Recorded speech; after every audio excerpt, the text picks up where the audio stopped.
Hello and welcome. I'm Tavleen and I want to take a moment to talk about your biggest struggle as an entrepreneur, which is internet is so crowded. It is so cluttered. 10 ways to do this, 10 steps, 10 reasons, 212 ideas. How do you ensure that you actually set yourself apart, that you stand out? So how do you write content which is fascinating and which is sticky? It sticks like chewing gum to hair? And well, how do you ensure you do that even if you're not a natural writer?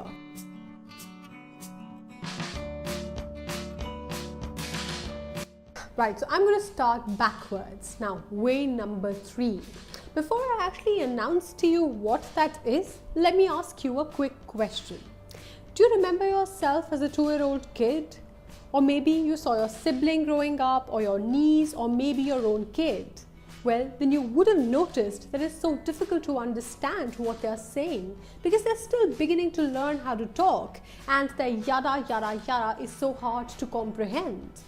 Well, because they invent words which don't even exist in the dictionary of adults. Yes, they're pretty much their own words. That's okay, but what am I trying to hint with this? The fact that clarity is the key. When you use words which are like jargon or buzzwords that only a few people in your industry would understand, you're not being very clear and concrete with your messaging. Now, to explain this to you better, I will have to refer to a book which I read a few weeks back called Made to Stick by Heath Brothers. And they used the phrase act intuitively to explain what clarity and concreteness really means. Now imagine you are part of the airport staff and your managers come and tell you, act intuitively. What would this even mean to you? What are you exactly supposed to do? Well, you really don't know, right?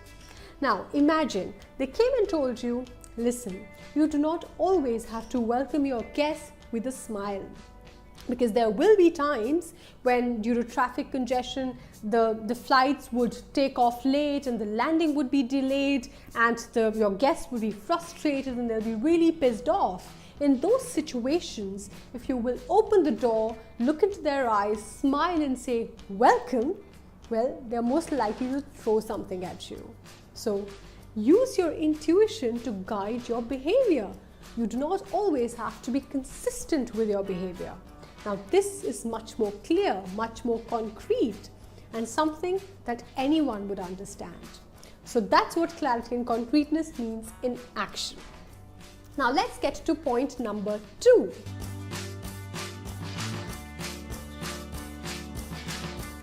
Be relatable.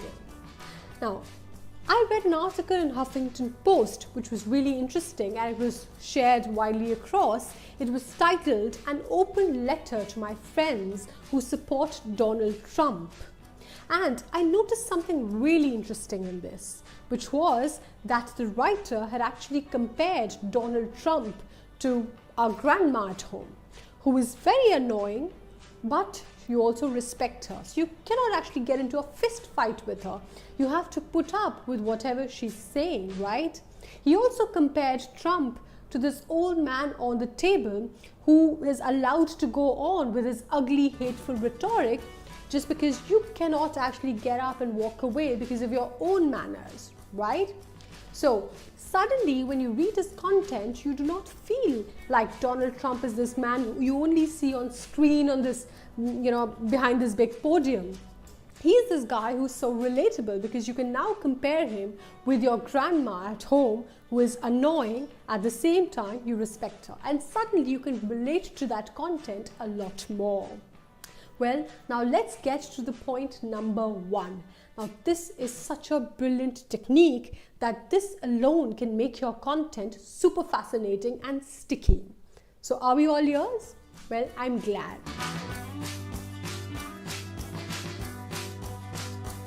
Now this technique is called show and not tell.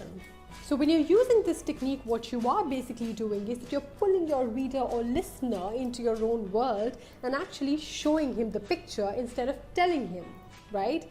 Let me explain this to you. Now imagine if I came and told you, well, you know what, I've increased my stamina. You'd be like, okay, that's cool. Versus I came and told you, you know what, Yesterday, I actually lifted the weights and I could now lift 3 kgs more than my normal and endure it for 10 minutes longer. Now notice, I haven't used the word stamina at all, but I've shown you what I did and I've shown you what an increase in stamina really means, right? So that is how I show you and not tell you. So when you are opening the eyes of their mind and actually showing them what you see, then you're actually giving your ideas wheels. Well, so let's recap this. Number 1, make sure you're crystal clear and concrete with your messaging. This means avoid using buzzwords and jargons that only a few people of your industry would understand.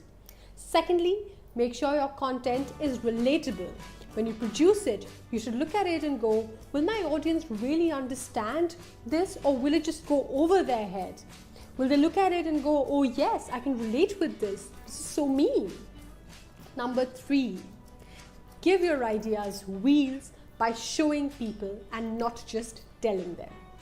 So when you produce your brand narrative, which is clear and concrete, and you tell it in your own relatable voice, that's when you produce content that's fascinating and that people will be glued to like tiny tots to Bob the Builder.